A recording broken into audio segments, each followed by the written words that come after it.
We remained in the abandoned house, where every step we took was accompanied by shadows and unexplained sounds. The loss of Sarah was a heavy blow to all of us. Her technical knowledge and calm nature had been our support during the most challenging moments. Now we had to cope on our own, feeling fear and helplessness penetrate our hearts. The next morning, after a night of nightmares, we gathered together to discuss our next actions. Emily, though sad over Sarah's loss, was determined to continue our search. Elizabeth, despite her pain, also showed incredible strength of spirit, offering new ideas. "We can't just sit here and wait for something to change," she said, looking at all of us. "We need to understand why this is happening and how we can stop these events for good." I agreed with her. "We need to go back to the library and find more information about these rituals. Maybe there's something we missed there." Emily nodded. "We also need to check if there are any remaining items or clues in the shrine. Maybe there's something we can use there." We decided to double our efforts. Elizabeth and I returned to the library to continue our search for information, while Jake set out with Emily to explore the resort grounds for any ritual items or other clues. In the library, we found several old diaries of local residents that described life at the resort before and after the tragedy. One entry was particularly interesting. It belonged to a woman named Margaret, who had witnessed the avalanche. She mentioned unusual symbols and items that the local residents used to protect themselves from evil forces. Elizabeth explained. "Maybe we need to find these symbols and items to understand how they interacted with the resort's natural energy." Meanwhile, Jake and Emily spent the day scouring the resort grounds for any signs of rituals or hidden items. They found a few old objects that could have been part of the shrine, but nothing significant. "Maybe we missed something," Emily said as she returned to the house. "Or maybe some items were moved or hidden deeper than we thought." When they returned, we all gathered together to share the information we had found. Elizabeth presented Margaret's diaries, and we began discussing how these entries could help us in our search.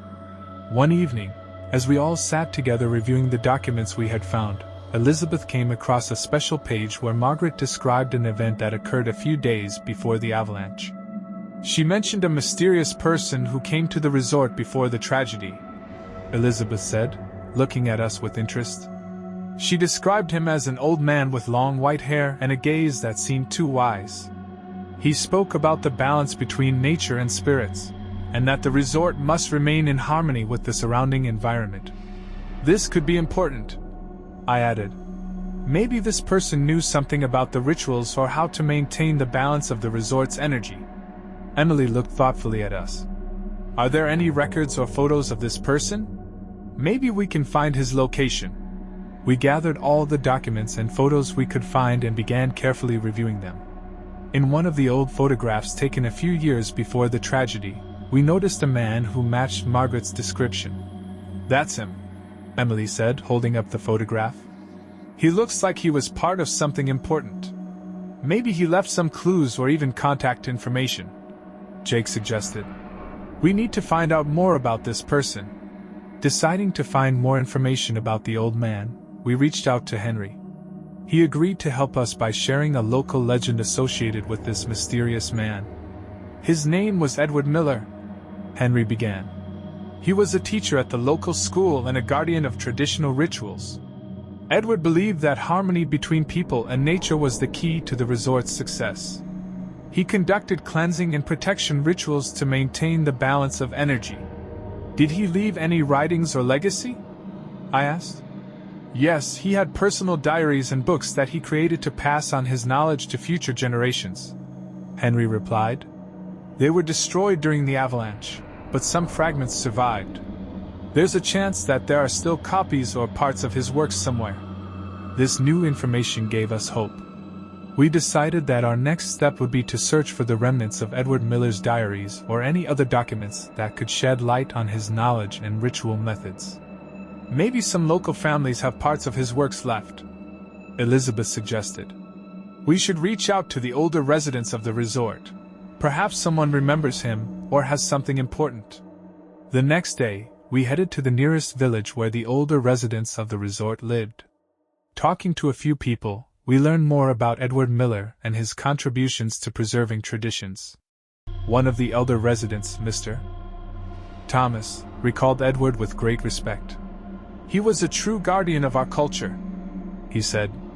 "He spent a lot of time studying ancient rituals and taught many of us how to maintain harmony with nature."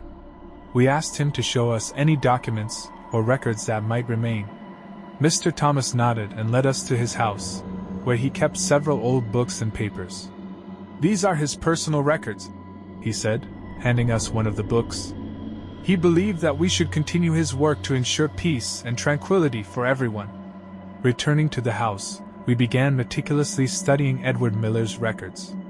He described various cleansing rituals, protective symbols, and ways to interact with nature spirits. One section particularly caught our attention, where he mentioned the Holy Capsule, an artifact that could stabilize the resort's energy and ensure complete peace for the souls of the deceased. "This might be what we need," Elizabeth said, reading the text. "The Holy Capsule sounds like something that could complete our ritual and provide lasting peace." "Where does he describe the location of this capsule?" I asked. "We need to find it to complete our mission." In Edward's writings, it was indicated that the Holy Capsule was hidden in the heart of the mountain, a place that held special significance for cleansing rituals. It was close to where we had already conducted rituals, but now we needed to find a new direction. Continued adventure awaits. We understood that our task was becoming increasingly difficult and dangerous. However, the desire to complete the mission and save ourselves and others outweighed the fear. "We need to be careful," Jake warned. "The Holy Capsule might be protected by various obstacles, both physical and supernatural. We need to be ready for anything," I added. "We need to gather all the necessary equipment and materials for the ritual." Emily suggested that we create a detailed action plan, including task delegation and defining each of our roles. "If we act organized, it will increase our chances of success," she said. With the new information and preparations, we decided to set out for the heart of the mountain. Feeling that our mission was of great significance, we gathered together and began our journey. "We'll do this together," Elizabeth said, looking at each of us. "For Sarah and for everyone who died here." We began our journey deep into the mountains, following ancient symbols and clues from Edward's writings. The slopes that once seemed safe were now even more complex and dangerous, leading us to places where we couldn't predict what awaited us. During our journey, we encountered numerous obstacles, strong winds that reminded us of the restless spirits, unexpected avalanches, and fog that made navigation impossible. Each event only heightened our sense of danger. One evening, as we stopped for the night to rest by a small fire, we heard a soft whisper echoing from all sides. "Don't go further. Help us." Emily felt fear fill her body, but she remained determined. "We have to keep going," she said. "This is our path, and we can't stop now." The next day, we reached the place described as the heart of the mountain. There stood an old temple covered in moss and ice, looking almost unrecognizable after our previous encounter. We began searching it, hoping to find the Holy Capsule. The interior of the temple was impressive, the high windows let in faint light, playing on the ancient symbols engraved on the walls and floor. We moved cautiously, staying together, trying not to lose sight of our goal.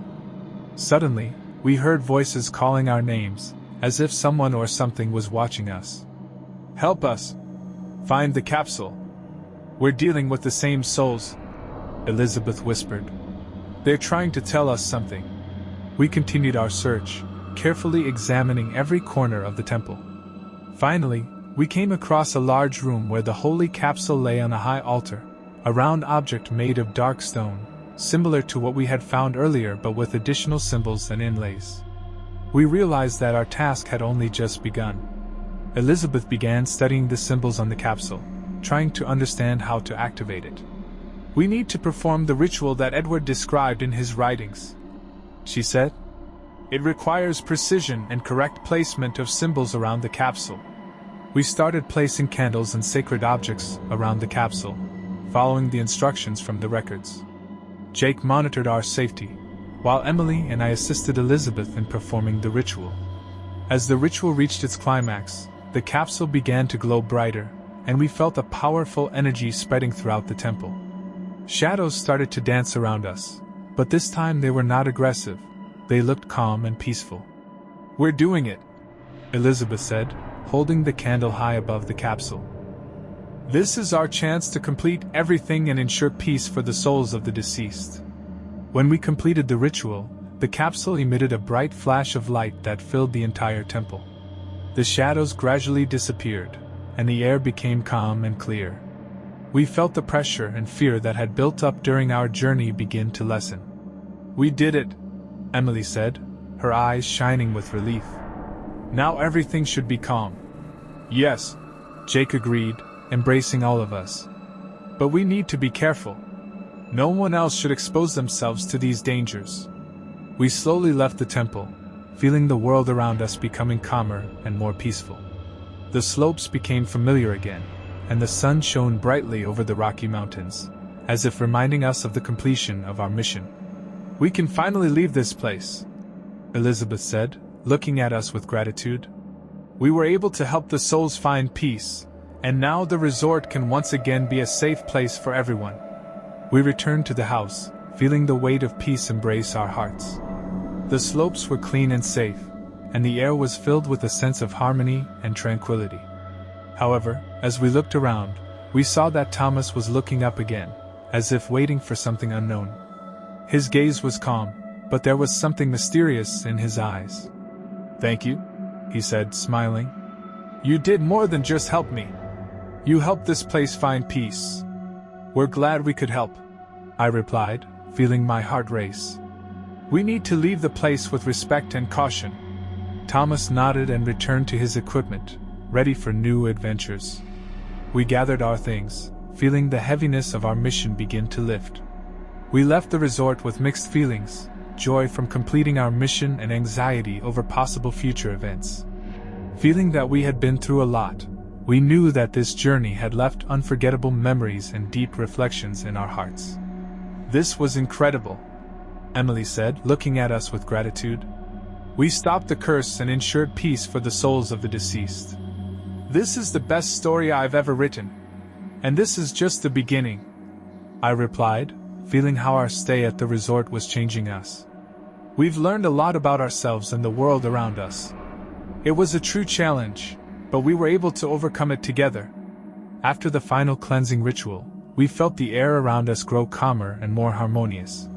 The ski trails returned to their familiar, safe routes, and the sun shone brightly over the Rocky Mountains, as if marking the conclusion of our mission. However, Thomas's mysterious gaze reminded us that our journey wasn't truly over. As we slowly made our way back to the lodge, a sense of relief began to settle in. The trails were clear, the mountain air crisp and peaceful. But when we glanced around, we noticed Thomas standing quietly, looking up at the sky, as though waiting for something unknown. His expression was calm, but there was an undeniable hint of something enigmatic in his eyes. "Thank you," he said with a soft smile. "You've done more than just help me. You've helped this place find peace." "We're glad we could help," I replied, though my heartbeat quickened. "But we must leave this place with respect and caution." Thomas nodded and returned to his gear, seemingly preparing for new adventures. We gathered our belongings, feeling the weight of our mission begin to lift. But as we turned to leave, a faint shadowy figure appeared once more in the mist, leaving us with the unsettling sense that our adventures weren't truly over. We decided to stay one more night at the lodge to finalize our preparations and ensure everything remained stable. Yet, as we drifted off to sleep, we were stirred awake by an eerie, soft whisper that echoed throughout the house. "Don't go further. Help us." The chilling sound cut through the stillness, sending shivers down our spines. Emily immediately grabbed her camera, while I tried to steady my breath and maintain composure. "What was that?" she whispered, peering cautiously out the window. None of us felt at ease. Emily insisted we gather and discuss what was happening. "This can't just be a coincidence," she said. "There's more to this than we understand." I nodded, feeling that we were losing control of the situation. "Maybe we need to speak to locals or historians again," They might have more insight into this legend. Elizabeth agreed. We need more information. It might be the key to stopping this for good. We decided to reach out to Henry once again, hoping he could shed more light on our suspicions. He agreed to meet with us and share additional knowledge about Edward Miller and his rituals. Edward wasn't just a teacher and guardian of traditions. Henry began as he settled into his chair at the old wooden table. He was also a researcher of the energies tied to this place and their interactions with people. His work was focused on maintaining harmony, but after the tragedy, he became more withdrawn and cautious. Is there anything more we can do to improve the situation? I asked. Henry's gaze grew serious. You've already done a lot by performing the cleansing rituals. But it seems your actions have attracted even more attention from the spirits. There may be one more thing you need to do, a final, more powerful ritual to seal the portal through which these entities are entering. What do we need for that? Elizabeth asked. Henry sighed. It won't be easy. You'll need specific items scattered across the resort, as well as knowledge of ancient symbols and incantations. But given your determination and past successes, I believe you can do it. With a new mission in mind, we began preparing for a more potent ritual.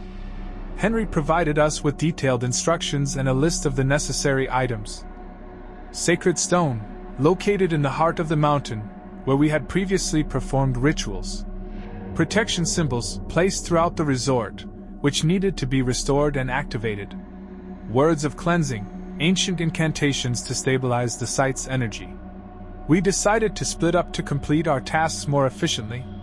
Elizabeth, Emily, and I set off toward the heart of the mountain to retrieve the sacred stone, while Jake and Henry focused on finding and restoring the protection symbols scattered across the resort. Time wasn't on our side. As we ventured deeper into the mountains, we relied on old maps and photos to guide us to the location of the sacred stone. After hours of searching, we finally stumbled upon a stone circle adorned with ancient carvings. This must be it, Elizabeth said, gazing at the stone in awe. Now we just need to activate it. Following Henry's instructions, we began reciting the cleansing words. The stone began to glow softly, and we felt an immense energy ripple through the air. The carvings on the stone lit up, pulsating with life as the mountain's energy stabilized. We returned to the lodge and found Jake and Henry hard at work restoring the protection symbols. We're almost done, Jake reported, wiping sweat from his brow. A few more symbols to go, and we should be ready. Together, we meticulously placed the symbols around the resort, following Henry's precise guidelines. When the final symbol was activated, we felt a palpable shift in the atmosphere. The air seemed cleaner, lighter, and more balanced. With all the necessary elements in place, we made our way to the shrine for the final cleansing ritual. Henry reminded us that this would be the most crucial step in our mission. Stay together, he urged, looking at us with unwavering resolve. Be prepared for anything. Elizabeth took the lead, holding the sacred stone high above her head as she recited the ancient words of cleansing. Emily documented every step of the ritual with her camera, while Jake and I stood guard, holding the protection symbols around us to shield against any hostile forces. As the ritual progressed, the air grew heavier, and shadows began to creep along the walls. The mountain trembled underfoot, and an ominous rumbling echoed through the shrine. Suddenly, a loud roar erupted, and dark silhouettes materialized around us. These weren't the restless spirits we had encountered before. They were stronger, more organized, and intent on stopping us. We have to finish this, Jake shouted, fending off the advancing shadows. Emily, camera in hand, kept recording, determined to capture the process for evidence. Elizabeth continued her incantation, her voice unwavering. We must complete the ritual, she said, holding the sacred stone higher. This is our only chance. The shadows surged toward us, but as Elizabeth's voice reached a crescendo, the sacred stone emitted a brilliant flash of light. The shadows recoiled, dissolving into the air as the shrine was bathed in radiant energy. The earth stilled, the air lightened, and an overwhelming sense of peace settled over the mountain. We did it, Emily whispered, her eyes shining with relief. It's finally over. Yes, I agreed, glancing at the now colorless, inactive sacred stone. We've completed our mission. But we must ensure this place remains respected and protected. The once turbulent energy surrounding the resort had calmed. The trails were clear, and the sunlight over the Rocky Mountains felt warmer than ever, a sign of the balance we had restored. This place can finally be safe again, Elizabeth said, her voice filled with gratitude. We've helped the souls find peace. As we packed our belongings and prepared to leave, we noticed Thomas standing outside, gazing at the sky once more. His expression was serene, but there was a lingering enigma in his eyes. Thank you, he said, smiling softly. You've done more than just help me. You've helped this place find peace. We're glad to have helped, I replied, though a sense of unease lingered. We need to leave this place with care and respect. Thomas nodded before turning back to his gear, ready for new adventures. We left the resort feeling the weight of our mission lifting from our shoulders. Yet, as we departed, a faint shadow reappeared in the mist, lingering in the distance. It was a subtle reminder that some mysteries remain unsolved. As we walked down the mountain path, we couldn't shake the feeling that something still watched us from afar. The peace we had restored was real, but so was the lingering presence of the unknown. The time for the final battle had come. Our actions had influenced the energy of the resort, but the arrival of the new tourist and his enigmatic gaze reminded us that our mission was far from over. We realized that we needed to stay and ensure lasting peace and stability. We decided that the best way to guarantee peace for the souls of the deceased was to conduct a final cleansing ritual, one that would incorporate everything we had already done but at an even deeper level. Henry gave us his final instructions and warnings, explaining that this ritual would be the most challenging and dangerous yet. You must be prepared for anything, he said. This ritual could summon the strongest remaining spirits, so stick together and follow the instructions precisely. With new artifacts and symbols in hand, we made our way to the shrine. The trails were clear, but the air was filled with an invisible energy that was palpable with every step. When we reached the shrine, we saw that Thomas was already there, waiting for us. His expression was serious, but there was a glimmer of hope in his eyes. Are you ready? He asked. Yes, I replied, meeting his gaze with determination. This is our final step. Elizabeth began reciting the ancient words of cleansing, holding the sacred stone high above her head. Emily documented every step of the process, taking photos to capture the ritual. Thomas stood close by, ready to defend us from any attacks. The ritual reached its climax when the sacred stone emitted a bright flash of light that filled the entire shrine. Shadows began to dance around us, but this time they appeared more peaceful and serene than before. We must finish this, Elizabeth urged, continuing to read the words of cleansing. This is our only chance to ensure lasting peace for the souls of the deceased. Suddenly, a loud rumble echoed through the shrine, and shadows reappeared around us. This time, they were more aggressive and coordinated, intent on stopping our ritual. We were forced to defend ourselves, using everything we had at our disposal. We have to finish it, Jake yelled, fending off the advancing shadows. Emily, with her camera in hand, kept recording, hoping it would serve as valuable evidence of our efforts. Elizabeth remained focused on the ritual, her voice unwavering. We must complete the ritual, she said, holding the sacred stone higher. It's our only chance. After prolonged efforts and a tense struggle, the ritual finally reached its peak. The sacred stone emitted a brilliant flash of light that illuminated everything around us. The shadows began to fade, and the energy in the shrine became calm and harmonious. We did it, Emily whispered, her eyes glistening with relief. Everything should be peaceful now. Yes, I agreed, glancing at the stone, which was now colorless and inactive. We've completed our mission, but we must remain cautious. This place deserves respect and protection. After completing the ritual, we felt the air around us grow more serene. The trails returned to their familiar state, and the sun shone brightly over the Rocky Mountains, as if reminding us of the completion of our mission. The resort can finally be a safe place for everyone, Elizabeth said, looking at us with gratitude. We've helped the souls find peace, and everything should be fine now. When we returned to the lodge, we saw a new tourist standing at the entrance, a man with a large backpack and modern skiing equipment. He appeared innocent and unfamiliar, but his eyes held something dark and mysterious. "Hello, I've come to enjoy some skiing," he said with a smile. "Do you have any recommendations?" We exchanged glances, feeling a subtle unease. The man began taking pictures of his surroundings, and we noticed a shadowy figure watching him from afar. "We hope you enjoy your stay," I replied, my heartbeat quickening. As the man returned to his vehicle, we saw the shadowy figure dissolve into the mist, leaving us with the unsettling feeling that our adventures were far from over. Our adventures at the resort had finally come to an end.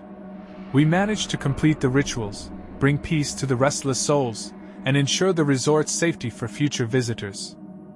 Yet the arrival of a new tourist reminded us that the supernatural world never truly rests, and there are always new challenges and mysteries waiting to be unraveled. We decided to stay one more night to make sure everything was truly stable. The evening was quiet, and we gathered to share our thoughts and feelings. Emily was already dreaming about her upcoming article, while Elizabeth spoke about the possibility of writing a book about our journey. "We've helped the souls find peace, and that's what matters most," Elizabeth said, looking at us with gratitude. "But we've also learned a lot about ourselves and the importance of maintaining harmony with nature." The next morning, we agreed it was time to leave the resort. We packed our belongings, said our goodbyes to Henry and Thomas, and set off on the journey back. The trails were clear, and the sun shone brightly, a sign that our mission was complete. "That was incredible," Emily said, smiling at us. "We went through so much, but we overcame every challenge." "Yes," I agreed. "We've grown closer as a group. It was a real test, but we managed to overcome it together." As we reached the town, we realized that our time at the resort had changed us forever. We gathered once more to review the photos and notes we'd taken throughout our journey.